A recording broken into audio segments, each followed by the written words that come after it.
Hello dear friends, എല്ലാവർക്കും ഇംഗ്ലീഷിൻ്റെ പുതിയ ക്ലാസ്സിലേക്ക് സ്വാഗതം. നിങ്ങളെല്ലാവരും എക്സാമിന് വേണ്ടി പ്രിപ്പയർ ചെയ്യാവൂ അല്ലേ? എല്ലാവരും നന്നായിട്ട് പ്രിപ്പയർ ചെയ്യണം കേട്ടോ. ഇനി നമുക്ക് ഇംഗ്ലീഷിൻ്റെ പാഠത്തിൽ ഒരു ഇമെയിൽ എങ്ങനെ നിർമ്മിക്കാം എന്നുള്ളതാണ് നമുക്ക് ഇനി പഠിക്കാനുള്ളത്. വളരെ ഈസി ആയിട്ടുള്ള ഒരു കാര്യമാണ്. എല്ലാവരും നന്നായിട്ട് ശ്രദ്ധിക്കണം. റൈറ്റിംഗ് ഇമെയിൽ എന്നുള്ളതാണ് നമ്മുടെ പാഠഭാഗത്തിൻ്റെ നെയിം. അപ്പോൾ ഫസ്റ്റ് നമുക്കറിയാം അല്ലേ, എല്ലാവർക്കും അറിയാവുന്ന ഒരു കാര്യമാണ് എങ്ങനെയാണ് മെയിൽ അയക്കുക, അതിൻ്റെ ഇമ്പോർട്ടൻസ് എന്തൊക്കെയാണ് എന്നുള്ളതൊക്കെ നമുക്ക് അറിയാവുന്നതാണ്. എന്നാലും നമുക്ക് ജസ്റ്റ് നോക്കാം. The use of mail or electronic mail is steadily increasing. നമ്മുടെ ഇമെയിലിൻ്റെ അല്ലെങ്കിൽ ഇലക്ട്രോണിക് മെയിലിൻ്റെയൊക്കെ ഇമെയിലിൻ്റെയും ഇലക്ട്രോണിക് മെയിലിൻ്റെയൊക്കെ ഇമ്പോർട്ടൻസ് അത് ക്രമാനുഗതമായിട്ട് വർദ്ധിച്ചുകൊണ്ടിരിക്കുകയാണ്. Email is cheaper and faster than a letter, less interfering than a phone call, and easier to send than a fax. അതുപോലെ തന്നെയാണ് നമ്മൾ ഇമെയിൽ എന്ന് പറയുന്നത് ഒരു കത്തിനേക്കാൾ വില കുറഞ്ഞിട്ടുള്ളതുമാണ്. അതുപോലെ തന്നെയാണ് വേഗത കൂടിയ ഒരു കാര്യമാണ്. ഫോൺ കോളിനേക്കാൾ എത്രയും വേഗത്തിൽ നമുക്ക് എന്ത് ചെയ്യാം, നമുക്ക് ഫോൺ കോളിന് ചില തടസ്സങ്ങളും കാര്യങ്ങളൊക്കെ ഉണ്ടാവാറുണ്ട്. പക്ഷേ ഇമെയിലിൻ്റെ കാര്യത്തിൽ അത്തരത്തിലുള്ള പ്രശ്നങ്ങളൊന്നും തന്നെ നമുക്ക് ഉണ്ടാവാറില്ല.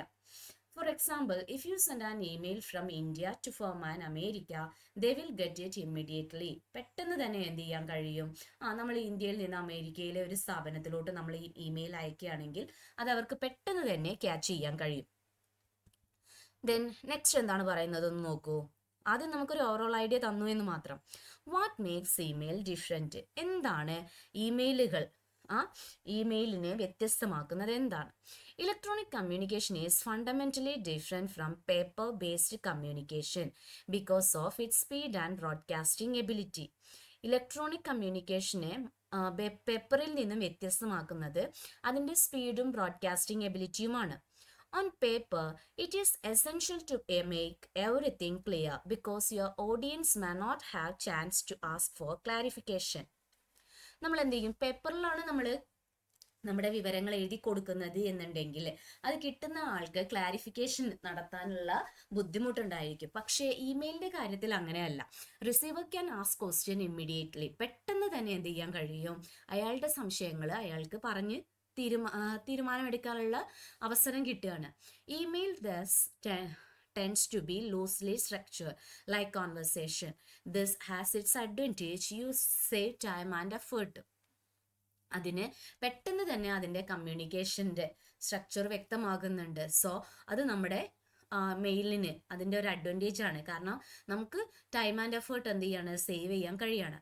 Why should you spend hours on correct spelling, perfect grammar, appropriate words when the message is only tell to your colleague that you are ready to go to lunch? നമുക്ക് എന്ത് ചെയ്യാം, നമ്മൾ പറയുന്ന എന്താണോ കാര്യം അത് നമുക്ക് വളരെ കൃത്യമായിട്ട് പെട്ടെന്ന് തന്നെ എന്ത് ചെയ്യാൻ കഴിയും, പറയാൻ കഴിയും. അതിൽ ഗ്രാമർ മിസ്റ്റേക്കോ സ്പെല്ലിംഗ് മിസ്റ്റേക്കോ അല്ലെങ്കിൽ വേർഡ്സുകളോ അങ്ങനെയൊന്നും നമ്മൾ നോക്കും. നമുക്ക് എന്താണോ പറയേണ്ടത് അത് കൃത്യമായിട്ട് നമ്മൾ പറയുന്നുണ്ട്. And of course, you must know when you can be careless and when you have to be meticulous. Another difference between email and older media is that what the sender says when composing a message might not look like what the readers see. Another difference എന്ന് പറയുന്നത്, ഇമെയിലും older മീഡിയയും തമ്മിലുള്ള മറ്റൊരു difference എന്ന് പറയുന്നത്, നമ്മൾ അയക്കുന്ന ആ മെസ്സേജ് അത് അയക്കുന്നയാൾ എന്ത് ചെയ്യുന്നില്ല, അത് റീഡ് ചെയ്യുന്ന ആൾ എന്ത് ചെയ്യുന്നുണ്ട്, മെസ്സേജ് കാണുന്നുണ്ട്. പക്ഷേ നമ്മൾ അയക്കുന്ന ആൾ എവിടെയാണ്, അല്ലെങ്കിൽ അയാളുടെ മാനസികാവസ്ഥ എന്താണ്, അയാൾ എന്താണ് ചെയ്യുന്നത്, അങ്ങനെയുള്ള കാര്യങ്ങളൊന്നും തന്നെ എന്ത് ചെയ്യുന്നില്ല, റീഡർ അറിയുന്നില്ല. അതുപോലെ നമുക്കും അത് എന്ത് ചെയ്യാൻ കഴിയില്ല, നമുക്കത് മനസ്സിലാക്കാൻ കഴിയുന്നില്ല. കാരണം എന്താണ്, നമ്മൾ അയച്ചു കൊടുക്കുന്ന ആളിന് ഡെയിലി എന്ത് ചെയ്യുന്നുണ്ട്, നൂറുകണക്കിന് മെയിലുകൾ അയാൾക്ക് ലഭ്യമാകുന്നുണ്ട്. സോ അയാൾ നമ്മുടെ മെസ്സേജ് കാണുന്നുണ്ടോ, ശ്രദ്ധിച്ചിട്ടുണ്ടോ, വായിച്ചിട്ടുണ്ടോ, അതിന് നടപടി എടുക്കുമോ എന്നുള്ളതൊന്നും നമുക്ക് വ്യക്തമായിട്ട് പറയാൻ കഴിയില്ല. സോ നമ്മൾ എന്ത് ചെയ്യണം, കൃത്യമായിട്ട് നമ്മളത് ഉറപ്പ് വരുത്തേണ്ടത് നമ്മൾ അത്യാവശ്യമാണ്. കാരണം നമ്മൾ മെയിൽ അയക്കുക എന്ന് പറയുന്നത് നമ്മുടെ ഒരു ആവശ്യം പറയാൻ വേണ്ടിയിട്ടാണ്. സോ അയച്ചു കൊടുക്കുന്ന ആൾ എന്ത് ചെയ്യണം, അതിന് നടപടി എടുക്കണം. അയാൾ എന്ത് ചെയ്യണം, നമ്മുടെ മെസ്സേജ് പെട്ടെന്ന് ക്യാച്ച് ചെയ്യണം. അപ്പം അത്തരത്തിലുള്ള കാര്യങ്ങളെ പറ്റിയിട്ടാണ് നമുക്ക് ഇനി പറഞ്ഞു തരുന്നത്. നോക്കൂ, ഇവിടെ പറയുന്നുണ്ട് Since this differences exists, it's necessary for you to tailor your message to this new medium. How to write an email എന്ന് നോക്കൂ. എങ്ങനെയാണ് ഒരു ഇമെയിൽ എഴുതുന്നത്? In this section, you will learn some of the major features of communicating through email. Ways of establishing context. Ways of establishing context എന്ന് പറയുന്നത് അല്ലേ, നമ്മൾ എന്ത് ചെയ്യാണ്, ഒരു കോണ്ടെക്സ്റ്റ് അത് എസ്റ്റാബ്ലിഷ് ചെയ്യുന്നതിൻ്റെ രീതി എങ്ങനെയൊക്കെയാണ് എന്നുള്ളതാണ് പറഞ്ഞു തരുന്നത്. With email, you cannot assume anything about a sender's location, time, state of mind, and profession, interest, or future value to you. This means that you need to be very careful about giving your receiver some context. നമുക്കറിയില്ല നമ്മൾ അയച്ച അയാളുടെ സ്ഥലമോ അയാളുടെ സമയമോ അല്ലെങ്കിൽ അയാളുടെ state of മൈൻഡോ പ്രൊഫഷനോ ഇൻട്രസ്റ്റോ അതൊന്നും നമുക്കറിയില്ല. സോ നമ്മൾ അയക്കുന്ന മെസ്സേജിൽ അയാൾ ശ്രദ്ധാലുവായിരിക്കണം. അതാണ് നമ്മുടെ ആവശ്യം എന്ന് പറയുന്നത്. This section will give specific ways for establishing contact so that your message becomes meaning and receives attention. നമ്മുടെ മെസ്സേജ് മീനിങ് ആയിരിക്കണം, അത് റിസീവർക്ക് കിട്ടിയിരിക്കണം, അതാണ് നമ്മൾ ശ്രദ്ധിക്കേണ്ടത്. സോ അതിനു വേണ്ടിയുള്ള വഴികൾ എന്തൊക്കെയാണ്, അതാണ് ഇനി നമ്മൾ നോക്കേണ്ടത്. ഒന്ന്, യൂസ്ഫുൾ സബ്ജക്റ്റ് ലൈൻസ് എന്നാണ് പറയുന്നത്. നല്ല രീതിയിലുള്ള സബ്ജക്റ്റ് ലൈൻസുകൾ നമ്മൾ എന്ത് ചെയ്യണം, ഉപയോഗപ്രദമായിട്ടുള്ള അല്ലെങ്കിൽ പെട്ടെന്ന് ക്യാച്ച് ചെയ്യൊക്കെ രീതിയിലുള്ള യൂസ്ഫുൾ ആയിട്ടുള്ള സബ്ജക്റ്റ് ലൈൻസുകൾ നമ്മൾ ഉപയോഗിക്കണം. A subject line relates clearly to the body of the email, will help people mentally shift to the proper context before you read your message. Subject line എന്ന് പറയുന്നത് വളരെ ഇമ്പോർട്ടൻ്റ് ആയിട്ടുള്ള ഒരു കാര്യമാണ്. കാരണം നമ്മൾ മെസ്സേജ് അയക്കുന്ന സമയത്ത് അയാൾ എന്താണ്, മറ്റൊരു മാനസികാവസ്ഥയിലാണെങ്കിൽ ചിലപ്പോൾ നമ്മുടെ മെസ്സേജ് ശ്രദ്ധിക്കണമെന്നില്ല. സോ നമ്മുടെ സബ്ജക്റ്റ് ലൈൻ കാണുന്ന സമയത്ത് അയാൾ അത് പെട്ടെന്ന് ക്യാച്ച് ചെയ്യുകയാണെങ്കിൽ നമ്മുടെ മെസ്സേജിന് പെട്ടെന്ന് തന്നെ റെസ്പോൺസും കാര്യങ്ങളും ലഭ്യമാകും. സോ അതിൻ്റെ സബ്ജക്റ്റ് ലൈൻ എന്ന് പറയുന്നത് ബോഡി ഓഫ് ദി ഇമെയിലുമായിട്ട് വളരെയധികം ഇമ്പോർട്ടൻ്റ് ആയിട്ട് കിടക്കുന്ന ഒരു കാര്യമാണ്, റിലേറ്റ് ചെയ്തിരിക്കുന്നതാണ്. The subject line should be brief and needs to be complete sentence. Subject line എന്ന് പറയുന്നത് ബ്രീഫ് ആയിരിക്കണം, അതുപോലെ തന്നെ കംപ്ലീറ്റ് സെൻറ്റൻസും ആയിരിക്കണം. It should give a clue to the content of the message. അതുമാത്രമല്ല അതിൻ്റെ കണ്ടന്റ് ഓഫ് ദ മെസ്സേജ് എന്നാ പറയുന്നത്, അതിലെ കണ്ടന്റ് എന്താണോ അതിൻ്റെ ഒരു ചെറിയൊരു ക്ലൂ അതിൽ നിന്ന് അയാൾക്ക് കിട്ടുകയും വേണം. ദെൻ ഫോർ എക്സാമ്പിൾ, നമുക്കവിടെ ഒരു എക്സാമ്പിൾ തന്നിട്ടുണ്ട്, നോക്കൂ.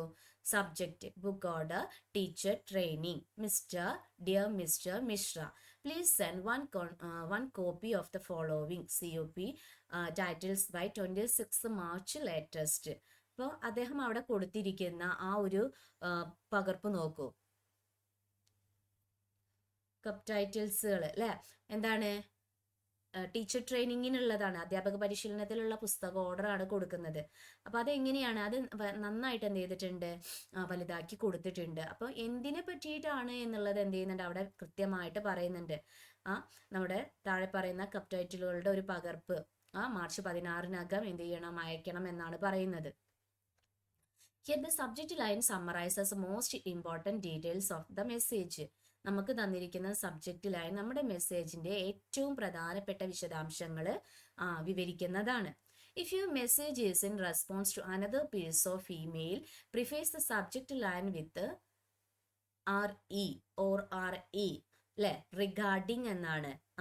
എന്താണ് നമ്മുടെ, അതായത് ഈ ഒരു വിഷയവുമായിട്ട് സംബന്ധിച്ച് എന്നുള്ള കാര്യം പറയാൻ വേണ്ടിയിട്ടാണ് നമ്മളത് RE എന്നുള്ളത് നമ്മൾ എന്ത് ചെയ്യുന്നത്, സബ്ജക്റ്റ് ലൈനുകളിൽ ഉപയോഗിക്കുന്നത്. എങ്ങനെയാണെന്ന് നോക്കൂ. സബ്ജക്റ്റ് കണ്ടോ, RE book order, teacher training അവിടെ കൊടുത്തിട്ടുണ്ട്. അപ്പൊ നമ്മൾ എന്ത് ചെയ്യാണ്, പെട്ടെന്ന് ക്യാച്ച് ചെയ്യാൻ വേണ്ടിയിട്ടാണ് അങ്ങനെ റിഗാർഡിങ് എന്നുള്ളതിന്റെ ഷോർട്ടായിട്ട് RE എന്നുള്ളത് അവിടെ കൊടുക്കുന്നത്. When you know the person get a lot of mail and you want him or her to act on your message without delay. ഒരു ഡിലേയും കൂടാതെ നമ്മൾ എന്ത് ചെയ്യണം, നമ്മൾ അയച്ച ആളിന് നമ്മളുടെ മെയിൽ കിട്ടിയിരിക്കണം. സോ അർജന്റ് എന്നുള്ള രീതിയിലായിരിക്കണം നമ്മളത് കൊടുക്കേണ്ടത്. അപ്പം നമുക്ക് സബ്ജക്റ്റ് ലൈനിൽ എന്ത് കൊടുക്കാം, അർജന്റ് എന്നുള്ളത് കൊടുക്കാം.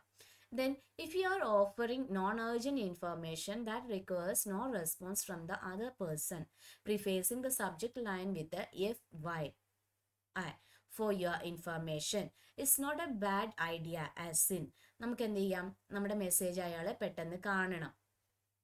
സോ അർജന്റ് ആയിട്ടുള്ള ഒരു കാര്യമാണ്, എന്നുണ്ട്. അപ്പം നമ്മൾ അർജൻറ്റ് എന്നുള്ളതും അതുപോലെ റിഗാർഡിങ് എന്നുള്ളതും ഒക്കെ നമ്മൾ ചേർക്കുന്നുണ്ട്. ഇനി മറ്റേ ആളിൽ നിന്ന് പ്രതികരണം ആവശ്യമില്ലാത്ത, അതല്ലെങ്കിൽ എന്താണ് പെട്ടെന്ന് അടിയന്തിരമായിട്ട് വിവരങ്ങളാണ് എന്ത് ചെയ്യേണ്ടത്, കൊടുക്കേണ്ടത് അല്ലെങ്കിൽ നമുക്ക് ലഭ്യമാകേണ്ടത് എന്നുണ്ടെങ്കിൽ നമുക്കതിൻ്റെ എന്ത് ചെയ്യാം, അതിൻ്റെ ആ ഒരു സബ്ജക്റ്റ് ലൈനിൽ നമുക്ക് FYI, നിങ്ങളുടെ അറിവിലേക്ക് ഐ എന്നാണ്, ഫോർ യുവർ ഇൻഫർമേഷൻ, അത് നമുക്ക് ചേർത്ത് കൊടുക്കുക. അതൊരു മോശം പ്രവൃത്തിയല്ല എന്നാണ് പറയുന്നത്. കണ്ടോ, FYI, passes for the wild luck എന്നാണ് പറയുന്നത്. അപ്പോൾ ഇത്തരത്തിൽ എന്ത് ചെയ്യാം, നമുക്ക് സബ്ജക്റ്റ് ലൈനുകളിൽ ചില വാക്കുകൾ നമുക്ക് ചേർത്ത് കൊടുക്കാം. ദെൻ കോട്ടിംഗ് റെഫറൻസസ് ആണ് നെക്സ്റ്റ് പറയുന്നത്. എന്തൊക്കെയാണ് കോട്ടിംഗ് റെഫറൻസസ് ആയിട്ട് പറയുന്നത്? If you are referring to previous email, you should explicitly quote that document to provide context instead of sending email that says our passes for 18th 3 p.m. show gone. You can make your email specific by beginning with the subject line. In the subject line, if you are referring to the show on the 18th, you can say. അപ്പോൾ regarding എന്നതിന് ചേർത്ത് കൊടുക്കുന്നത് show on 18th. Then your email can read our passes for 18th 3 p.m. show gone. അപ്പോൾ നമ്മൾ എന്തൊക്കെയാണ് റെഫറൻസുകളിൽ നമ്മൾ കൊടുക്കുന്നത്? നമ്മളുടെ ഇമെയിലിനെ കുറിച്ചാണ് നമ്മൾ പരാമർശിക്കുന്നത് അല്ലേ, മുന്നേ ഉള്ള ഒരു ഇമെയിലിനെ, അതാണ് അവിടെ പറയുന്നത്. If you are referring to previous email, മുന്നേ ഉള്ള ഒരു ഇമെയിലിനെ പറ്റിയിട്ടാണ് നമ്മൾ പരാമർശിക്കുന്നത് എന്നുണ്ടെങ്കിൽ അതിൻ്റെ ആ സന്ദർഭം വ്യക്തമാക്കുന്നതിനായിട്ട് എന്ത് ചെയ്യാം, നമ്മളത് ഒന്ന് ഊന്നി പറയേണ്ടതുണ്ട്. സോ നമുക്ക് അത്തരത്തിലുള്ള ഇമെയിലുകൾ നമുക്ക് ചില റെഫറൻസിങ് കോട്ടിംഗ് റെഫറൻസുകൾ ഉപയോഗിക്കാം എന്നാണ് പറയുന്നത്. ഇവിടെ our passes for 18th 3 p.m. Show gone എന്ന് പറയുന്നുണ്ട് അല്ലേ. 18ാം തീയതി 3 മണിക്കുള്ള ഷോ തീർന്നോ, ഷോ പാസുകൾ തീർന്നോ എന്നാണ് പറയുന്നത്. Then regarding show on 18th re എന്ന് പറയുന്നുണ്ട്. അവിടെ റിഗാർഡിങ് എന്നുള്ളതല്ല, ഇവിടെ എന്താ പറയുക, വീണ്ടും എന്നുള്ള രീതിയിലാണ് പറയുന്നത്. എന്താണ് റീ എന്ന് പറയുമ്പോൾ നമ്മൾ റിഗാർഡിങ് എന്നുള്ളത് പറയുന്നുണ്ട്, അതുപോലെ തന്നെ ഇവിടെ ഷോയുടെ കാര്യമാണ് പറയുന്നത്. സോ നമുക്ക് എന്ത് ചെയ്യാം, നമ്മൾ ഈ വീണ്ടും എന്ത് ചെയ്യുന്നുണ്ട്, ഷോകൾ എന്ത് ചെയ്യുന്നുണ്ട്, നടത്തുമെന്ന് പറയില്ലേ. അപ്പോൾ അടുത്ത ഷോ എന്ന് പറയുമ്പോൾ അപ്പോൾ അതിനാണ് റീ എന്ന് ചേർത്ത് കൊടുക്കുന്നത്. Your email can read our passes for 18th 3 p.m. Show gone. Then referring to previous document becomes necessary because you may have sent a message on Friday and might not remember it on Monday morning when you see the response. But you must also avoid giving too much context. Look at the 2 examples given below and decide which is better and why. താഴെ 2 examples തന്നിട്ടുണ്ട്, നോക്കൂ എന്തൊക്കെയാണ് നൽകിയിരിക്കുന്നത് എന്നുള്ളതൊന്ന് നോക്കിക്കേ.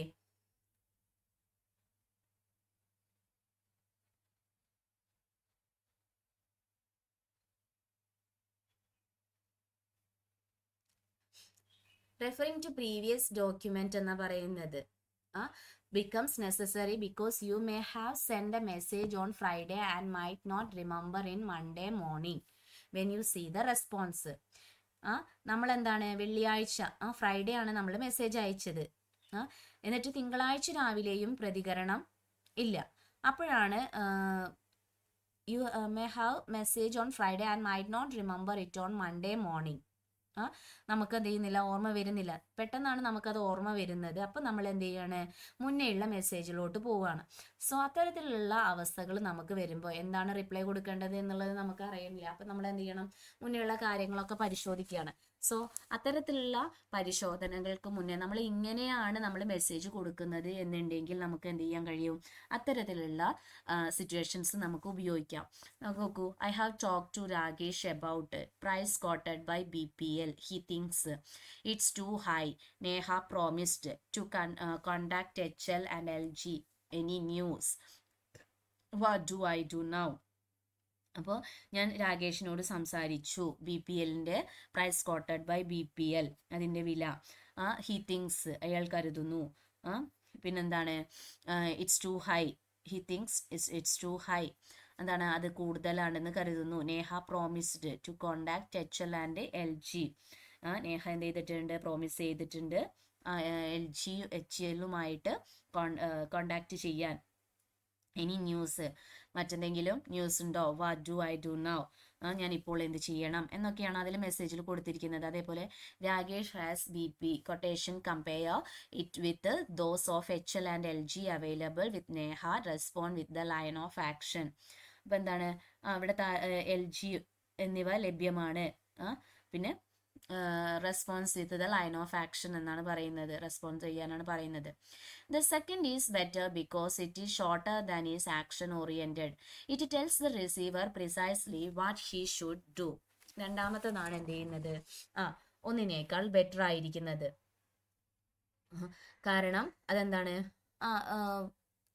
Precise, it tells the receiver precisely what he should do എന്നാണ് പറയുന്നത്. അത് ചെറുതുമാണ്, അതുപോലെ എന്താണ് ചെയ്യേണ്ടത് എന്നുള്ളത് കൃത്യമായിട്ട് അവിടെ പറഞ്ഞു തരുന്നുണ്ട്. Then compare prices from different sources, decide and convey subsequent actions. Then ഇത്തരത്തിലുള്ള കാര്യങ്ങൾ നമ്മൾ ഉപയോഗിക്കണം. Then greater than sign appears only when you are forwarding email or replying to mail without going through the process of composing reply afresh. This sign appears only the recipient's end. അവിടെ നമ്മൾ എന്ത് ചെയ്യുന്നുണ്ട്, ഒരു ചിഹ്നം ഉപയോഗിക്കുന്നുണ്ട്. കണ്ടോ, ആ ഒരു മെയിലിലൊക്കെ കൊടുക്കുന്ന സമയത്ത് നമ്മളൊരു ചിഹ്നം ഉപയോഗിക്കുന്നുണ്ട്. അപ്പോൾ നമ്മൾ എന്ത് ചെയ്യാണ്, മെയിലിന് മറുപടി നൽകുന്ന സമയത്താണ് നമ്മൾ എന്ത് ചെയ്യുന്നത്, ഇത്തരത്തിലുള്ള ചിഹ്നങ്ങൾ നമ്മൾ ഉപയോഗിക്കുന്നത്. അത് നമ്മൾ ശ്രദ്ധിക്കണം. അത് എന്താണ്, ആ ചിഹ്നങ്ങൾ നമ്മളുടെ സെന്റൻസിന് അവസാനം മാത്രമേ അത് എന്ത് ചെയ്യുള്ളൂ, പ്രത്യക്ഷമാവുന്നുള്ളൂ. അപ്പിയേഴ്സ് ഓൺലി എന്നാണ് പറയുന്നത്, റെസിപ്പിയൻസ് സെൻറ്റ്. പേജ് ലേ ഔട്ടാണ് നെക്സ്റ്റ് പറയുന്നത്. അപ്പോൾ എന്തൊക്കെയാണ് പേജ് ലേ ഔട്ടിൽ വരുന്നത്? Words on a computer screen look different from the words on paper and usually people find it difficult to read things on a screen than on paper. For instance, you may have put some of your information in boxes, but your recipient's computer may not receive it in that form. This means that good email page layout is different from good paper document page layout. Computer സ്ക്രീനിലെ വാക്കുകൾ പേപ്പറിലെ വാക്കുകളിൽ നിന്ന് വ്യത്യസ്തമായിട്ടാണ് കാണപ്പെടുന്നത്. സാധാരണയായിട്ട് ആളുകൾക്ക് എന്താണ്, സ്ക്രീനിലെ കാര്യങ്ങൾ പേപ്പറിലെ വാക്കുകളേക്കാൾ വായിക്കാൻ ബുദ്ധിമുട്ടായിരിക്കും. ഉദാഹരണത്തിന് നിങ്ങൾ എന്താണ്, ചില ബോക്സുകളിലൊക്കെ ആയിരിക്കും നമ്മൾ എന്ത് ചെയ്യുന്നത്, അത് കൊടുക്കുന്നത്. അപ്പോൾ നമുക്ക് കമ്പ്യൂട്ടറിലാണെങ്കിൽ എന്താണ്, പെട്ടെന്ന് നമ്മുടെ റിസീവർക്ക് വിവരങ്ങൾ ലഭിക്കണമെന്നില്ല. ഇതിനർത്ഥം നമ്മുടെ ഇമെയിൽ നല്ല എന്താ പറയുക, ഡോക്യുമെന്റ് പേജ് ലേ ഔട്ട് കൊടുത്തുകൊണ്ട് കൊടുക്കണം എന്നുള്ളതാണ്. അതായത് നല്ല രീതിയിലായിരിക്കണം നമ്മൾ അതിൻ്റെ മെസ്സേജുകൾ കൊടുക്കേണ്ടത്. നല്ല പേപ്പർ ഡോക്യുമെന്റുകളായിട്ട് പേജ് ലേ ഔട്ടിൽ നിന്ന് വ്യത്യസ്തമായിട്ട് എന്ത് ചെയ്യണം, നമ്മളത് കൊടുത്തിരിക്കണം. അപ്പോൾ പേജ് ലേ ഔട്ടുകൾ നമ്മൾ നൽകണം. This means that good email page Leh out is different from good paper document page Leh out. ഈ ഇമെയിൽ പേജ് ലേ ഔട്ട് എന്താണ്, ഗുഡ് പേപ്പർ ഡോക്യുമെന്റ് പേജ് ലേ ഔട്ടിൽ നിന്നും വ്യത്യസ്തമായിരിക്കണം കൊടുക്കേണ്ടത് എന്നാണ് പറയുന്നത്. എങ്കിലേ അത് പെട്ടെന്ന് ക്യാച്ച് ചെയ്യുള്ളൂ. Then shorter paragraphs. Frequently, email messages will be read in a document window with the scroll bars.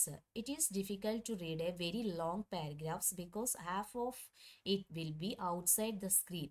Therefore, it will be difficult to remember the information.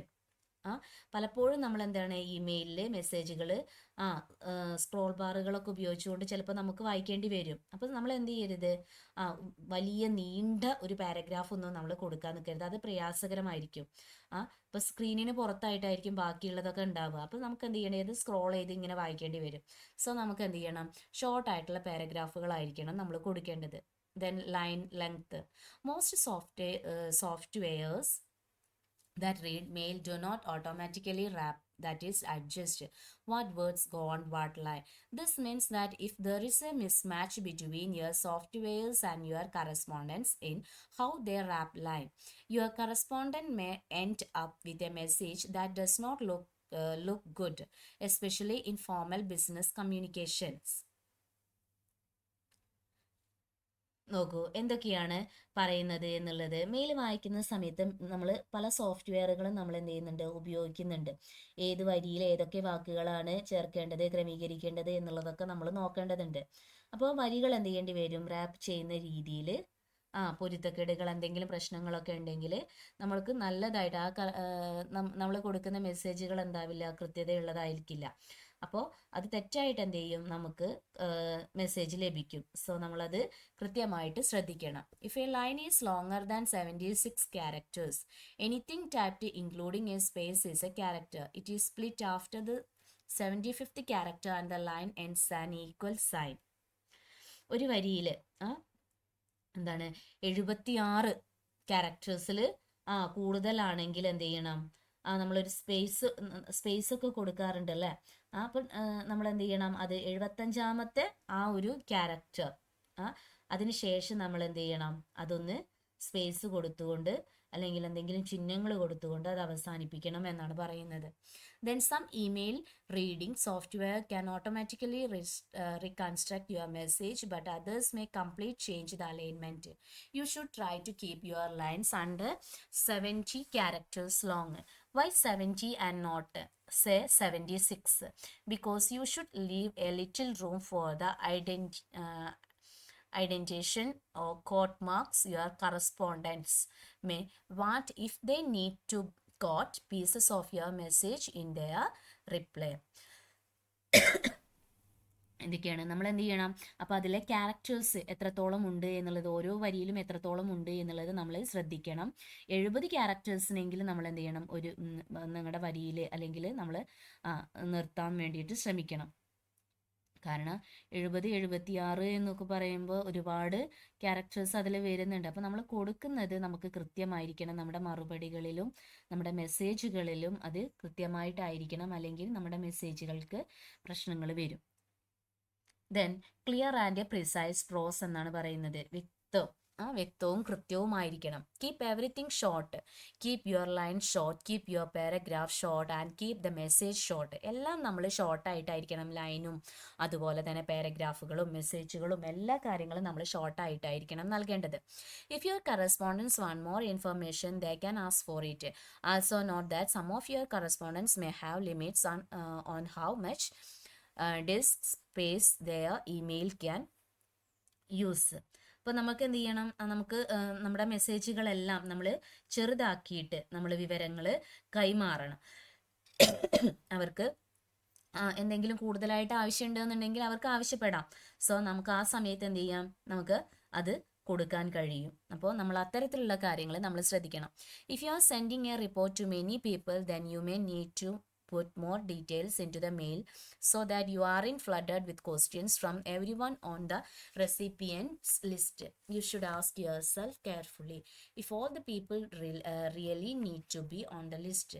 The fewer the people there are on the recipient list, the shorter the message should be. Keep everything on one page.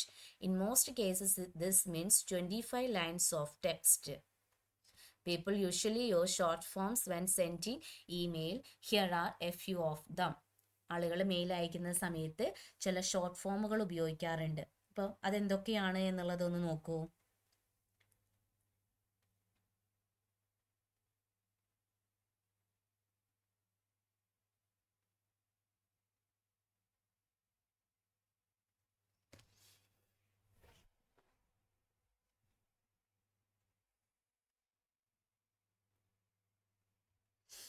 അപ്പോൾ BPL, be back later എന്നാണ്. BFN, bye for now. BRB, be right back. BTW, by the way. FYI, for your information. G എന്ന് പറയുന്നുണ്ട്. Then big green, how should I in any event. IMO, in my opinion. IOW, in other words. LOL, ലാഫിങ് out loud. അതുപോലെ തന്നെയാണ് NBD, no big deal. RPFL, rolling on floor laughing. TIA, thanks in advance. TIC, tongue in cheek. TTFN, ta ta for now. TTFIL, TTYL, talk to you later. WYSI, WYG, what you see is what you get. അതാണ്. ഇത്തരത്തിലുള്ള short ഫോമുകളും ചില ആളുകൾ എന്ത് ചെയ്യാറുണ്ട്, നമ്മൾ mail അയക്കുന്ന സമയത്ത് കൊടുക്കാറുണ്ട്. കാരണം നമുക്ക് എന്താണ്, അത് ഷോർട്ടായിട്ടാണ് നമ്മുടെ മെസ്സേജുകൾ സെൻഡ് ചെയ്യേണ്ടത്. ദെൻ ഗ്രീറ്റിംഗ്സ് ആൻഡ് സിഗ്നേച്ചർ എന്നാണ് പറയുന്നത്. എങ്ങനെയാണ് ഗ്രീറ്റിംഗ്സും സിഗ്നേച്ചറും? Every new medium develops its own rules for opening and closing because email is so new. There are firm customs on how to open and close. ഓരോ പുതിയ മീഡിയവും തുറക്കുന്നതും അല്ലെങ്കിൽ എന്താണ് ഓപ്പൺ ചെയ്യുന്നതും ക്ലോസ് ചെയ്യുന്നതും അതിൻ്റേതായിട്ടുള്ള നിയമങ്ങൾക്കനുസരിച്ചിട്ടാണ്, റൂളിനനുസരിച്ചിട്ടാണ് അല്ലേ ഓരോ മീഡിയവും. ഇമെയിൽ വളരെ പുതിയ ഒരു കേസാണ്. സോ നമ്മൾ എന്ത് ചെയ്യാണ്, അതെങ്ങനെ ഓപ്പൺ ചെയ്യണം, ക്ലോസ് ചെയ്യണം എന്നതിന് because email is so new there are in firm customs on how to open and close.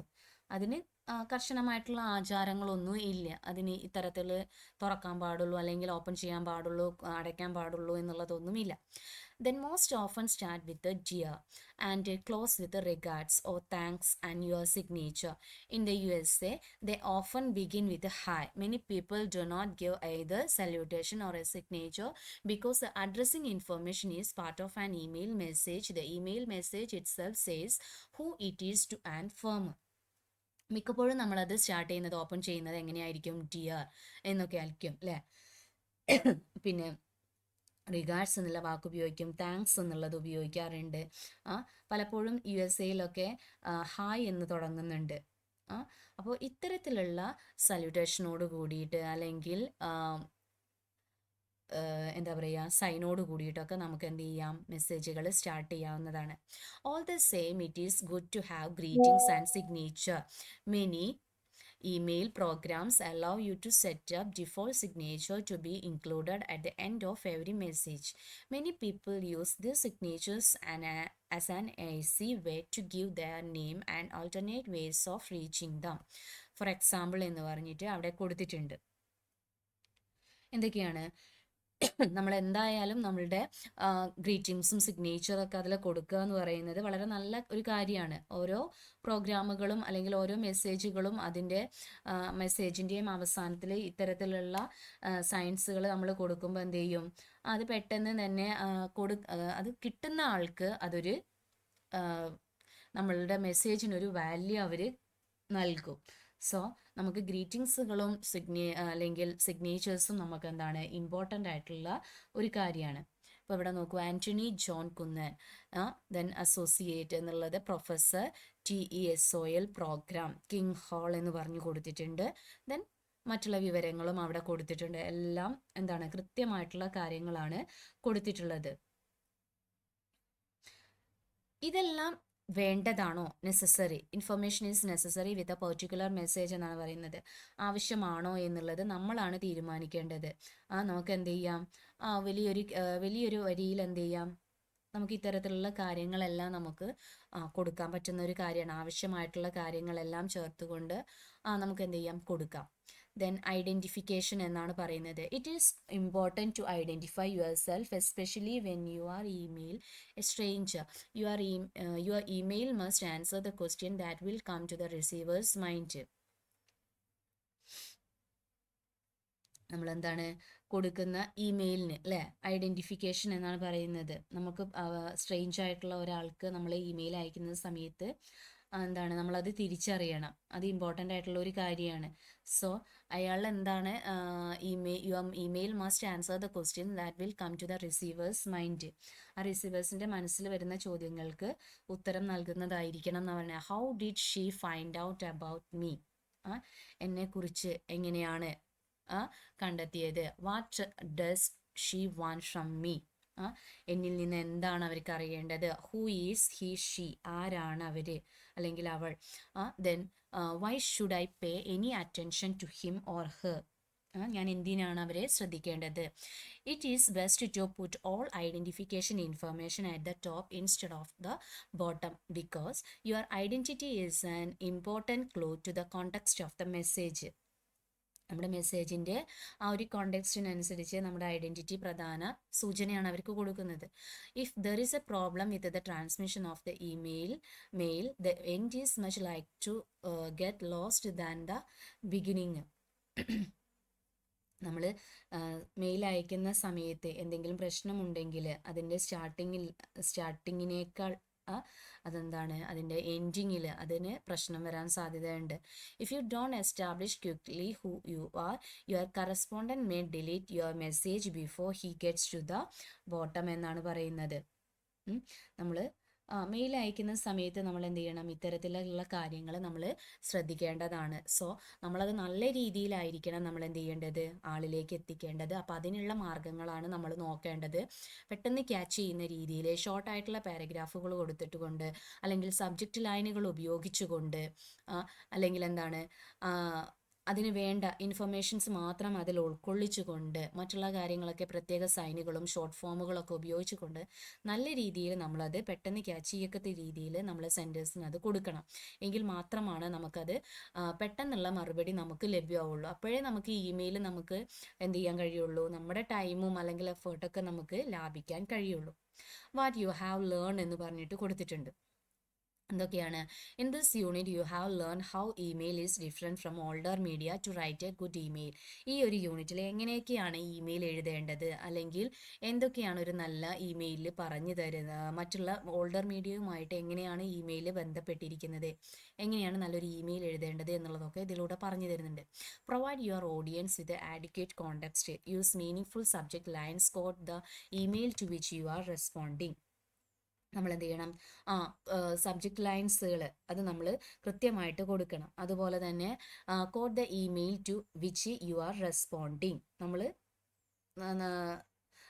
മറുപടി കൊടുക്കുന്ന അല്ലെങ്കിൽ റെസ്പോണ്ട് ചെയ്യുന്ന മെസ്സേജുകൾ അത് നമ്മൾ കൃത്യമായിട്ട് തന്നെ ശ്രദ്ധിക്കണം. In doing you use page layout, നമുക്ക് പേജ് ലേഔട്ടുകൾ ഉപയോഗിക്കാം. എങ്ങനെ? Short paragraphs, lines under 75 characters long, messages under 25 lines long, plain prose, ചെറിയ പാരഗ്രാഫായിട്ട്, അതുപോലെ 75 ക്യാരക്ടേഴ്സിൽ താഴെ നീളമുള്ള വരികൾ ഉപയോഗിക്കുക. അതുപോലെ മെസ്സേജ് അണ്ടർ 25 ലൈൻസ് ലോങ്, 25 വരിയിൽ താഴെ നീളമുള്ള മെസ്സേജുകൾ കൊടുക്കുക, ലൈൻസുകൾ കൊടുക്കുക, പ്ലെയിൻ പ്രോസുകൾ കൊടുക്കുക. Then in the body of the email pay attention to. ഇനി ഇതിൻ്റെ മെയിലിൻ്റെ ബോഡിയിൽ നമ്മൾ ശ്രദ്ധിക്കേണ്ട കാര്യങ്ങളാണ്. അത് greetings and signature, identification yourself at the beginning. ഗ്രീറ്റിംഗ്സും സിഗ്നേച്ചറും കൊടുക്കണം. തുടക്കത്തിൽ തന്നെ നമ്മൾ എന്ത് ചെയ്യണം, തിരിച്ചറിയണം. അപ്പോൾ അതിനനുസരിച്ചിട്ട് വേണം നമ്മളത് കൊടുക്കാൻ. ദെൻ ഓവറോൾ ക്വസ്റ്റ്യൻസ് എന്ന് പറഞ്ഞിട്ട് അവിടെ ക്വസ്റ്റ്യൻസ് കൊടുത്തിട്ടുണ്ട്. ആ ക്വസ്റ്റ്യൻസുകൾ വർക്കൗട്ട് ചെയ്യണം. Say whether the following statement are true or false, correct the false statement എന്ന് പറയുന്നുണ്ട്. Email is not different from older forms of communication. Email പഴയ ഓൾഡർ കമ്മ്യൂണിക്കേഷൻ, അതായത് പഴയ മാധ്യമങ്ങളിൽ നിന്ന് ഇമെയിൽ വ്യത്യസ്തമല്ല എന്നാണ് പറയുന്നത്. അപ്പോൾ ഇത്തരത്തിലുള്ള ക്വസ്റ്റ്യൻസുകളുടെ ഒക്കെ ഇവിടെ തന്നിട്ടുണ്ട് ക്വസ്റ്റ്യൻസ്. അതിൻ്റെയൊക്കെ ആൻസറുകൾ എന്ത് ചെയ്തിട്ടുണ്ട്, ഏറ്റവും താഴെ കൊടുത്തിട്ടുണ്ട്. അപ്പോൾ ആ ക്വസ്റ്റ്യൻ്റെ ആൻസേഴ്സ് നിങ്ങൾ ചെക്ക് ചെയ്യണം. പക്ഷേ ആദ്യം നിങ്ങളത് ചെയ്ത് നോക്കണം. ഞാൻ എപ്പോഴും പറയുന്ന പോലെ തന്നെയാണ് ഇപ്പോഴും പറയുന്നത്. ക്വസ്റ്റ്യൻസുകൾ ആദ്യം നിങ്ങൾ വായിച്ചു നോക്കി നിങ്ങൾ തന്നെ ഒന്ന് അതെന്ത് ചെയ്യുക, ചെയ്ത് നോക്കാൻ വേണ്ടിയിട്ട് ശ്രമിക്കുക. അതിനുശേഷം നിങ്ങൾ ആൻസർ ചെയ്യാൻ നിങ്ങളുടെ ആൻസർ കീ നോക്കുക കേട്ടോ. അപ്പോൾ എങ്കിലേ നമുക്കത് മനസ്സിലായിട്ടുണ്ടോ എന്നുള്ളത് നമുക്ക് ചെക്ക് ചെയ്യാൻ കഴിയുള്ളൂ. അപ്പോൾ എല്ലാവരും നന്നായിട്ട് പഠിക്കുക, പരീക്ഷ നന്നായിട്ട് എഴുതണം. Okay, thank you.